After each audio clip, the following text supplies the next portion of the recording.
Alright, so welcome sa part 4 ng module 1 ng how to earn money without spending any.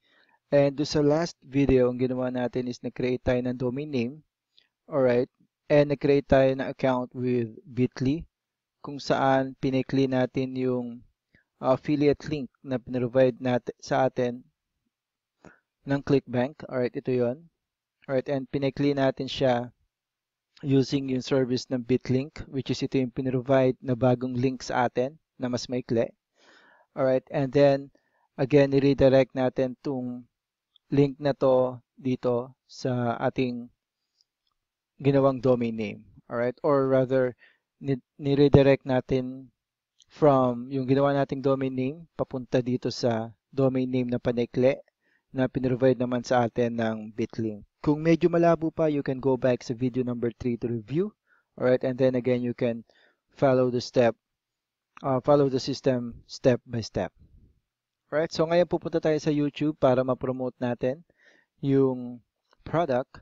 And then again, meron nga pala akong good news upon checking on Facebook's terms and condition. Pwede na tayo mag-post ng mga affiliate link, alright, na nanggaling sa ClickBank, and ipapakita ko sa inyo paano siya gawin.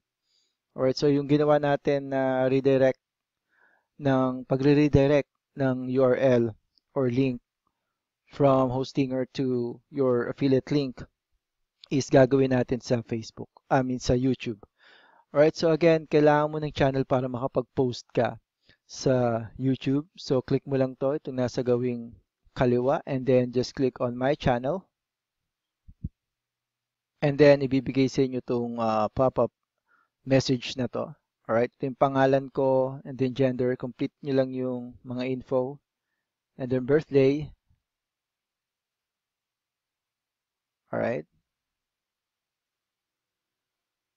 And then click on continue. Alright, so okay na, nakapag-create na kayo ng channel, so pwede na kayong mag-post ng comments sa mga YouTube videos na mapapanood nyo.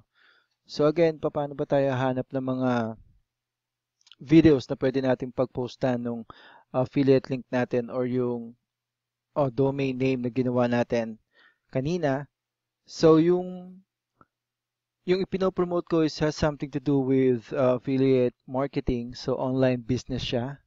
Alright, so ang itatype ko dito or ang search ko is yung online marketing. Alright, and then once na meron na tayong mga videos, alright, pwede ka mag-post sa lahat ng yan.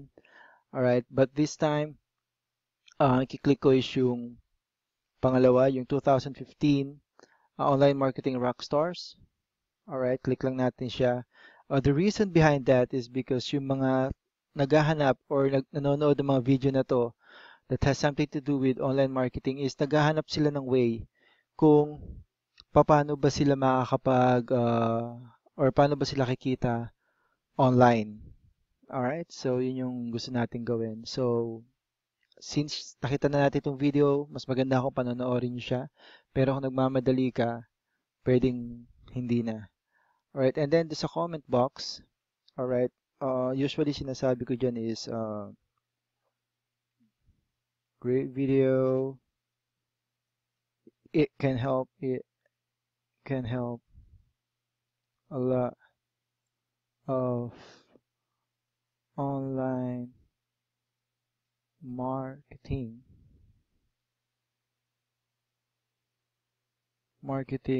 business people.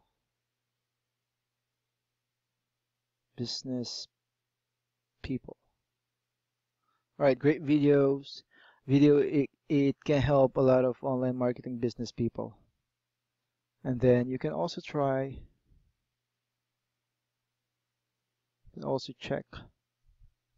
my website. Hope it will help you too.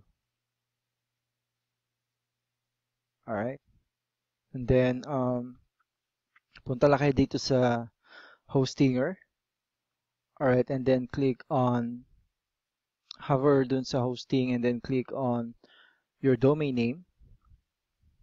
Alright, so in my case, it's unlimited income now.96.it. Alright, para mapunta kayo doon sa dashboard. Alright, once na nasa dashboard na kayo, you can copy yung website name. Alright, you can type it manually or you can just copy link address and then go back to the video na may comment ka and then paste mo lang yung link mo. Alright, and then just click on, before ka mag-click ng post, copy mo muna siya. Alright, copy mo muna siya dahil gagamitin natin siya or ipopost natin siya dun sa mga susunod na video kung saan magpo-post tayo ng advertisement. So just click on go back or back and then you can click the second video. Click the second video. Doon na naman ako napunta, but then again, basically, magpo-post ka lang nung pare-parehong message para it will save you time as well. Dun sa mga video na may pare-parehong topic, which is, in my case, it's online marketing. Alright, yung pangalawa, click ko rin siya.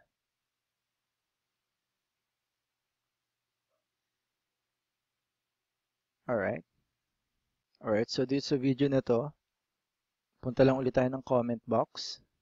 Alright. And then, post lang natin yung pinost natin dun sa first video na pinanood natin. So it's great video. It can help a lot of marketing business people or a lot of online marketing business people. You can also check my website. Hope it will help you too. All right, and then just click on post. Right, and then itetest natin siya. So makita mo ito yung video or comment na pinost ko ngayon lang. All right, and ito yung link or yung website ko or domain name ko na nakalink do sa affiliate link na binigay ng or pinrovide ng ClickBank. So we can test it by clicking yung link. As you can see, it's clickable.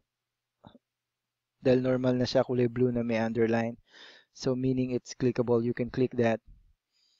Alright. And then as you can see, directly siya nagpunta dun sa pinopromote ko, which is yung Affilorama. So that means na successful yung pagpo-post natin ng comment. Alright. And I recommend na gawin mo siya sa maraming video na may kaparehong topic. Alright. And you can do that every day. I recommend every day para mas maraming makakita nung pinopromote mo since meron ding mga nagko-comment and then pwedeng matabunan yung unang post mo. Alright, and baka hindi makita ng iba. Alright, so right now tuturo ko sa inyo kung paano naman mag-post ng or mag-promote ng affiliate link nyo dun sa Facebook. Alright, so as you can see, ito yung ginagamit natin na dummy account, yung dummy account ni Shane Salazar, which is a real person. Alright, isa rin siya sa mga member or nagtatag ng Multitask Unlimited. Alright, so ang gagawin natin, ang ipopost natin dito is hindi yung link or domain name na pinost natin sa YouTube. Alright, ang ipopost natin dito is yung link mismo na nakuha natin from ClickBank. Alright, so ito yon. Sa akin is yung pinopromote ko sa Affilorama. So kakopy ko lang yung buong link. Alright.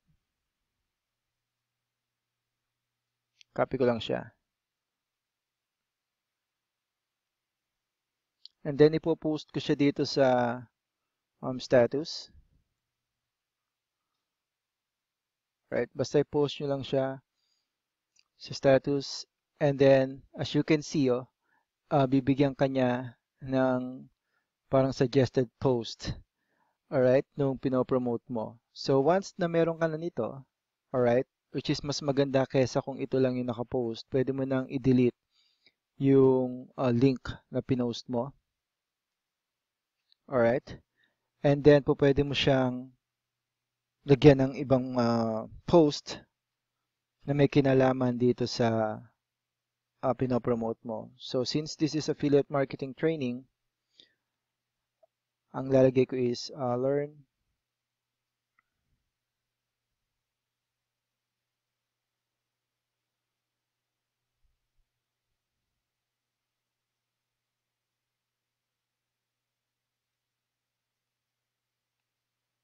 Yan. Yan yung lalagay ko. Learn how to turbocharge your online business now. Right? And then just hit on post.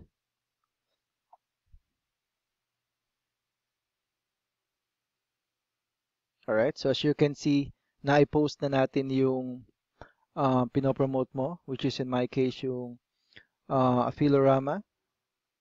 And ito, maganda na siyang tignan, alright, pagka nakita to ng mga uh, friends mo or nag-visit sa Facebook page mo na merong nakasulat na affiliate marketing training software, support, Affilorama, and then yung description.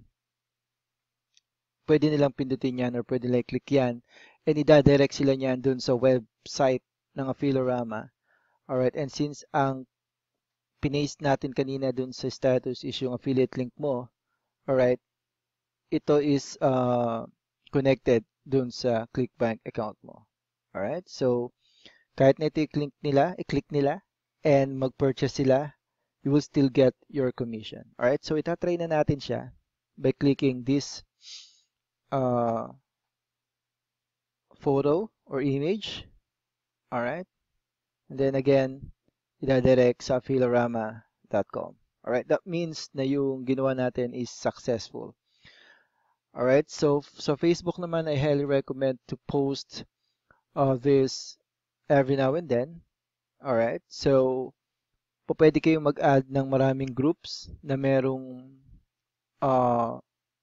niche or topic about online marketing kung yun yung topic nyo. If it's weight loss, add groups na merong kinalaman sa weight loss.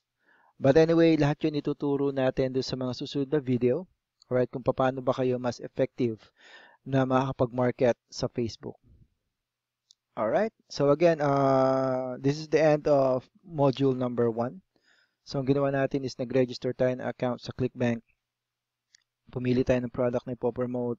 And then, gumawa tayo ng redirect domain name papunta doon sa pinopromote nyo para ma-post natin sa YouTube.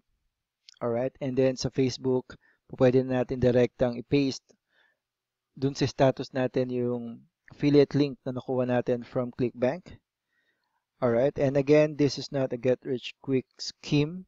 Alright, pero effective siya. Pwede nyo siyang i-try. Alright, and then again, ipapakita natin yung ang update regarding dito sa account na to. Alright, as we go along with the video, just to prove na effective siya talaga. Alright, so again, marami pa kaming ituturo sa inyo. Just remember yung mga una nyong natutunan. Alright, and meron pa akong isang tip. Alright, meron pa akong isang tip. Para mas madali yung pag-track nyo nung mga account nyo sa iba't ibang website na pinuntahan natin, I highly recommend to use Excel sheet instead of just Note. Alright, so ito yung ginawa ko. As you can see, andito yung email account na ginagamit ko. Alright, sa ClickBank. Alright, yung username, yung password, which is, mas maganda kung kita nyo yung password sa akin kasi tinatago ko lang siya since alam ko naman kung yung password since yun yung lagi kong ginagamit. Alright, and then yung affiliate link, para kakopy nyo na lang siya. Yung email address na ginamit nyo sa Hostinger, and then yung password. Alright, and then yung domain name na niregister nyo sa Hostinger. Alright, ito naman yung sa Bitly, yung username nyo sa Bitly, and then yung password din. Hindi ko lang siya nailagay pero I highly recommend na ilagay nyo rin dito yung password. Alright, and then yung pinakling URL ng Bitly para dun sa affiliate link natin. Alright, and then again, sa mga susunod na video, ituturo pa natin siya in-depth pero pwede nyo na siyang itry ngayon pa lang. Alright, and then sa next module natin, matututunan nyo naman kung paano gumawa ng sarili nyong website. Alright, just in case ayaw nyo nang gamitin to, gagawa tayo ng sarili nyong website. Alright, so again, thank you and kita-kits tayo sa module 2, part 1.